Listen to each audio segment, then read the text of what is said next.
Hello, this is Michele Knight and welcome to a radical August astrology.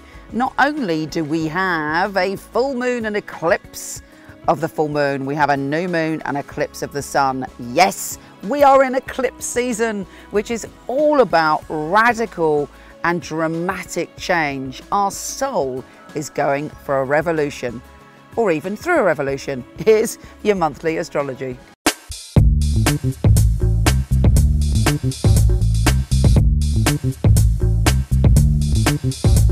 Virgo, OMFG.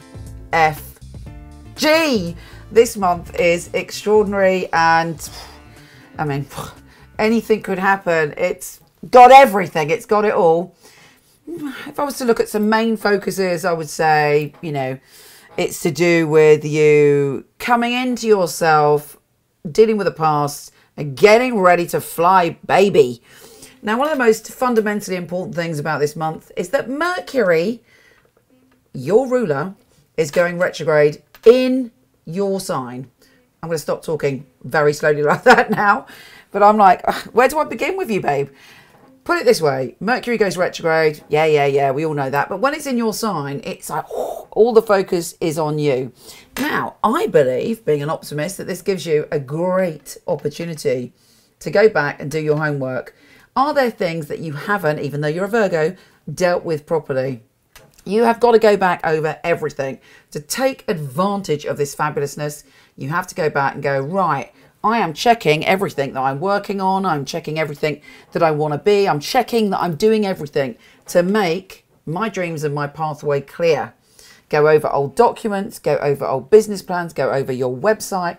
Look at everything from an objective point of view and see what you can do, what you can work on to make a change. It's also about habits. What are your daily habits like? Are your habits in line with your soul and your grand dreams and the things that you want to accomplish, and with you becoming the best person that you can be? Also, I would check my rising sign and my moon sign with this as well, just to kind of triple check everything, which you're very good at anyway. You may be analysing the past. You may, in fact, actually, it's a perfect time for therapy with Mercury going retrograde, because if you have therapy, you'll be talking about the essential things. They'll come to you. But it also gives you the opportunity to catch up on everything, to deal with everything. And then when you do go forward, when Mercury turns direct, you nailed it. You've done it. You know, Mercury's giving you an intense eye for detail. You, as we know, you already have that, but this is like super sonic eye to be able to go back in the past, clear up any old crap that you have to clear up, really kind of pull it all together and move on. Anyway, and that we haven't even begun to start yet, because we've also got the eclipses. So, you know, this month is super powerful for you, and you have the opportunity to tweak the knobs of your existence and make things go in a whole new direction. Let us start at the beginning. Like any good story, we have the full moon and eclipse of the moon in your position.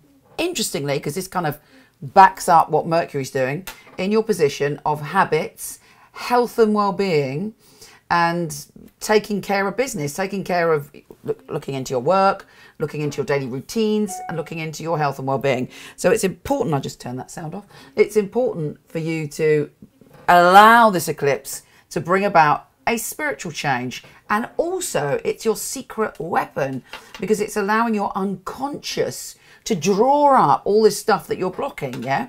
None of us want to admit our bad habits. None of us want to look at that. None of us want to think, oh, I have to go back and do all the work.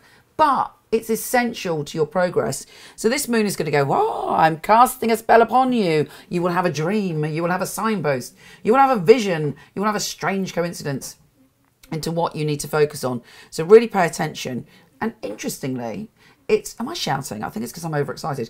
It's trine Jupiter, the planet of good fortune, in your grounded energy, yeah? So Jupiter's going, okay, we're going to keep you grounded. Come on. It's a bit like, you know, the guy in the boxing ring. Come on now. Doing that to your shoulders and going, you can do it. You can do it. I believe in you. So you have the boost there. And actually, it's sextile the sun in your 12th house of letting go, of psychic ability, of intuition. So use your intuition. Focus on the signs and symbols with that first eclipse. But then I have some good news. In fact, there's plenty of good news. On the 10th, Mercury, before Mercury is retrograde, is sextile Venus, the planet of love. Yeah, baby. That's a definite yeah, baby moment, because Mercury is in your sign going direct. And Venus is in your position of socializing, connecting, social media, having ideas that are like a virus and catch. It's a great day for going out. It's a great day for collaborating. It's a great day for falling in love with the world. And you should get a real boost on the 10th. So that would imply, hopefully, that this big old full moon is not, is not too bad, or you certainly get lots of cuddles from the universe. Mercury goes retrograde on the 13th, and that's when, or 12th, 13th, and that's when, you feel yourself cast backwards in time. You are the veritable Doctor Who, and you are going to kick ass. You are going to deal with your stuff. Well, you have the opportunity. I'm not telling you what to do, but one would suggest that you go and kick ass and deal with your stuff, and then it's onwards. We have, you can see I'm excited because I've been on camera for a while, so forgive me if I'm overly enthusiastic. Then we have a bit of a tricky one, because we have Venus in your sign. No, sorry. Venus in your social sector opposing Pluto in your jolly, sexy, creative sector. And then we have Venus square Jupiter. So there's a little bit of argy-bargy between the 15th and the 18th when it comes to personal relationships. It's about freedom. It's about power. It's about wanting creative freedom and to be yourself. That's great. Just be careful how you put it across, bearing in mind that Mercury is retrograde. And then we have possibly the biggest news. We have the new moon and eclipse of the sun on the 21st. Now, this is really interesting because it's in a very different energy to you. The energy is all about airy, not airy-fairy, maybe unfair to call it airy-fairy, but kind of nebulous energy. It's about spirituality. It's about secrets. It's about letting go. It's about the mysteries of the universe. And you're like, thought I had to deal with the practicality, Michelle. Am I going to deal with the nebulous, the mysterious, and the secrets of the universe? But it's good, because it's like it's the end of a cycle. Think of it. It's the 12th house. It's the last one before you start at the beginning. So for you, you're coming to the end of a cycle. Maybe a secret will be revealed around the eclipse, or within, days afterwards, weeks afterwards. But within this, it's whatever's rising to the surface via a psychic intuition, via a secret being revealed, via you intuitively feeling something, you are able to let go. You are being given permission, or you're giving your own soul permission to move on to the next phase. And it's like a great sense of freedom. But at the time, it's very emotional, The 12th house is very emotional. It's all about sensitivity, feeling things, and having no boundaries and not having your little, feet on the ground. So allow yourself just to have quiet time. It's a time for going within and reflecting on that eclipse. And it will bring up a stunning spiritual revelation, I believe. We also have other good news. The sun is entering your sign on the 22nd. I could do another year baby if you like, because it's all about you. We're heading into Virgo season, and you feel the light and the warmth of the sun is available for you to draw down upon your being, and you get your mojo back, you get your confidence back, and you're able to step forward confidently. And that's just the beginning, because we also have, my chair is creaking. We also have the sun conjunct Mercury on the 26th. And in your sign, and you're like, even though Mercury's going retrograde, you're like, hello, I'm feeling confident about what I've got to say and where I'm going. Venus is changing signs on the 25th, and it's going into that kind of mysterious space for you. You're really craving a deeper level of emotional connection, and you might meet someone that you kind of don't understand it, but there's this attraction, almost feels like a past life connection.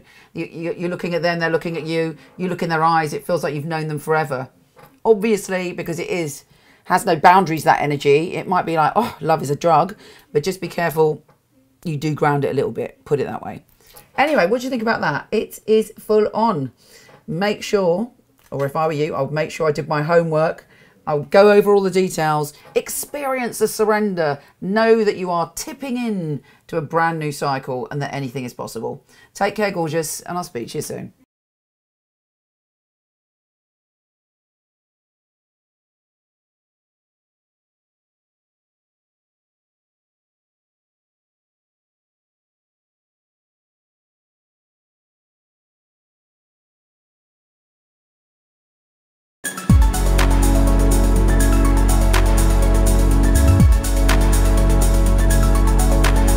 Hello, wonderful one. Thank you so much for listening. It would be fabulous if you liked, subscribed, or shared. It would be really, really helpful. Also, I have a ton of free stuff for you. Horoscope.co.uk for everything astrology, and micheleknight.com for everything psychic and free tarot reading. See you there.